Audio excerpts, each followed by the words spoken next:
ஐயா, உங்களுக்கு நடந்த பாராட்டு விழாவில் அந்த அம்மா வந்து என்னென்ன கலாட்டா பண்ணாங்கன்னு பார்த்தீங்கல்ல? அவங்கெல்லாம் இவ்வளவு பெரிய பதவிக்கு வந்தா இந்த ஊரோட கதி என்னங்க ஆகும்? ஆமாங்க ஐயா, அதை நினைச்சு பார்த்தாலே எங்களுக்கு பயமா இருக்கு. ஏன்னா அவங்க மட்டும் பதவிக்கு வந்துட்டா அப்புறம் அவங்க வைக்கிறது சட்டமாயிடுங்க ஐயா. என்னங்க எடுத்துக்கங்க. ஐயா, அது மட்டும் இல்லைங்க ஐயா, புவனேஸ்வரி மட்டும் பதவிக்கு வந்துட்டா இல்லாத அட்டூழியம் எல்லாம் பண்ணும். சாதாரணமாவே இல்லாத பிரச்சனையெல்லாம் கொடுக்குது. இன்னும் இந்த பதவி கிடைச்சிட்டா சொல்லவா வேணும்? நீங்க சொல்றதையெல்லாம் நானும் யோசிச்சேன். ஆனா அதுக்கு நாம என்ன பண்றது? அந்த புவனேஸ்வரி வரக்கூடாதுன்னா அவங்களை எதிர்த்து நம்ம ஊருக்கு நல்லது பண்ற ஒரு பெண்மணியை நிக்க வச்சு நம்ம ஜெயிக்க வைக்கணும். அதுக்கு தாங்க ஐயா நாங்கெல்லாம் கலந்து பேசி ஒரு முடிவெடுத்திருக்கோம். அப்படியா? அப்படி யாராவது இருக்காங்கன்னா சொல்லுங்க, அவங்கள நிக்க வச்சிடலாம். ஐயா, ஊருக்கு நல்லது பண்றதுல உங்க குடும்பத்தை விட்டா எங்களுக்கு வேற யாரோட நினைப்பும் வரமாட்டேங்குது ஐயா. உங்களுக்கு விருப்பம் இருந்தா ஏன் நம்ம ஜானகி அம்மாவே அந்த பதவிக்கு நிக்க வைக்கலாமா?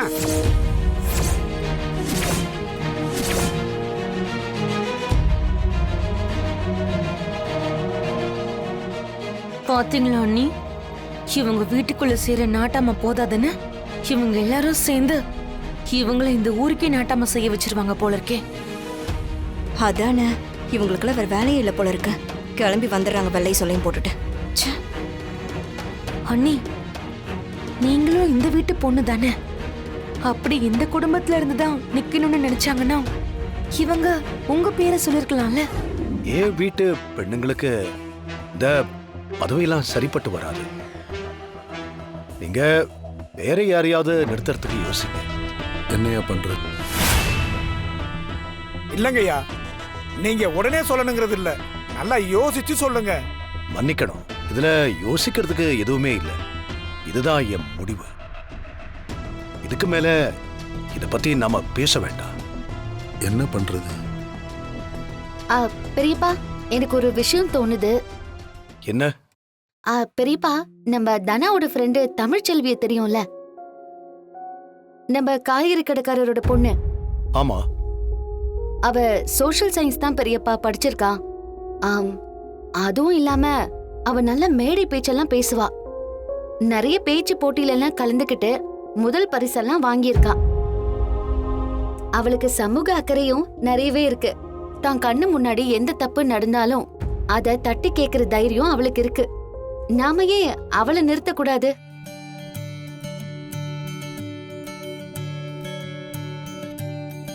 ஆமாங்க, அந்த பொண்ணு ரொம்ப துணிச்சலான பொண்ணுங்க. நானே பார்த்திருக்கேன்.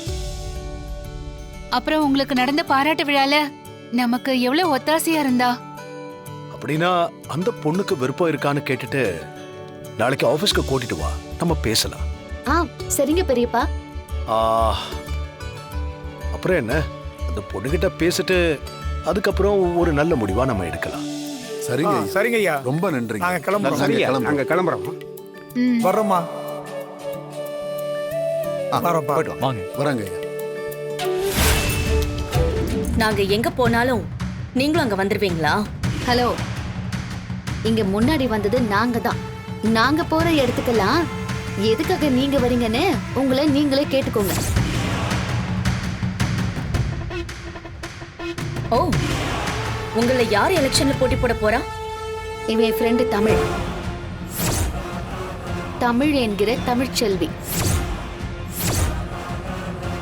இவளா? என்ன என்ன இவளா? உன்னை விட எலெக்ஷன்ல நிக்கிறதுக்கு இவளுக்கு எல்லா தகுதியும் இருக்கு. நீ ரொம்ப பேசுற. நாங்க பாட்டுக்கு ஒதுங்கி போய் இருக்கோம்.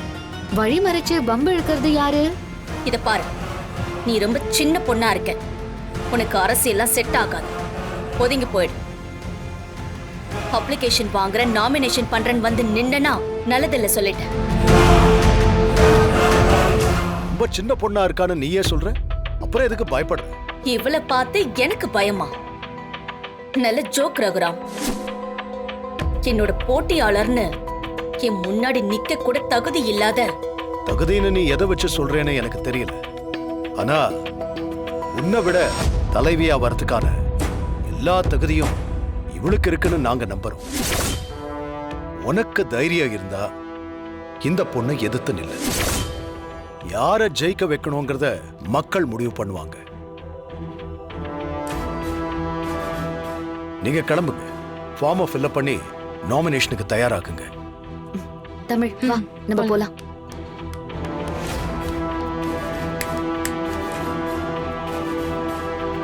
நான் தலைவியா ஜெயிக்க எந்த விலையும் கொடுக்க தயாரா இருக்கேன். எந்த விலையும். என்ன தோக்கடிக்க உன்னால முடியாது ரகுராம். இதுக்கு மேல வேணும்னாலும் கேளு, நான் தரேன். ஆனா தேர்தல்ல மட்டும் நீ நிக்கவே கூடாது. நான் பணத்துக்கு ஆசைப்பட்டு அரசியலுக்கு வரல. உண்மையிலேயே மக்களுக்கு நல்லது செய்யணுங்கிற நல்ல நோக்கத்தோட தான் அரசியலுக்கு வரணும்னு ஆசைப்படுறேன். நீங்க இந்த பணத்தை வச்சு உங்க தேர்தல் செலவை பார்த்துக்கோங்க. ஏன்னா நீங்க போட்டி போடுறது இந்த தமிழ் செல்விக்கு எதிரா. என் பேச்ச மீறி நீ தேர்தல்ல நின்னு அதுக்கான விளைவுகளை நீ சந்திக்க வேண்டியதா இருக்கும். இங்க பாருங்க, நான் முன்னாடியே சொன்னதுதான். நீங்க அரசியலை பார்த்து கத்துக்கிட்டீங்க, நான் படிச்சு கத்துருக்கேன். நான் இந்த தொகுதியில எலெக்ஷன்ல நிக்கணும்னு முடிவெடுத்திருக்கேன். உங்களால முடிஞ்சதை பார்த்துக்கோங்க. இதான் உன் முடிவா? இல்ல, இதுதான் ஆரம்பம்.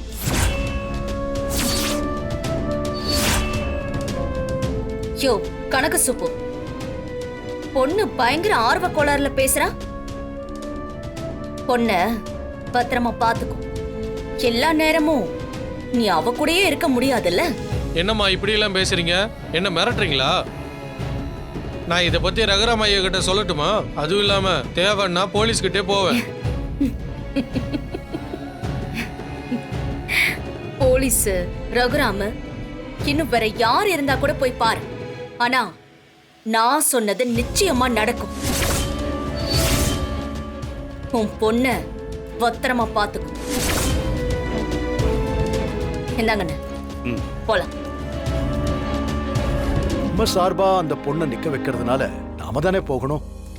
சரிங்க பெரியப்பா. ஐயா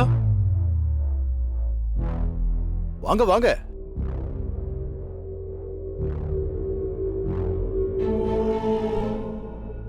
என்னாச்சு கனக சுப்பு? ஒரு மாதிரி பதட்டமா வரீங்க? ஐயா, அந்த புவனேஸ்வரியும் அவங்க அண்ணன் பசுபதி வீட்டுக்கு வந்தாங்க ஐயா. அவன் எதுக்குங்க உங்க வீட்டுக்கு வரணும்? வேற எதுக்கு? எல்லாம் பணத்தை கொடுத்து சரி கட்டுறதுக்கு தான். என்னது? பணத்தை கொடுத்து சரி கட்டவா? ஆமாங்க ஐயா, 10 லட்ச ரூபா தரேன், இந்த எலெக்ஷன்ல இருந்து விளையிக்கன்னு சொன்னாங்க ஐயா. அதுக்கு நீங்க என்ன சொன்னீங்க? அதெல்லாம் முடியாது, உங்களால என்ன பண்ண முடியுமோ பண்ணிக்கோங்கன்னு சொல்லிட்டேன். சூப்பர் தமிழ்ச்செல்வி, இப்படிதான் தைரியமா இருக்கணும்.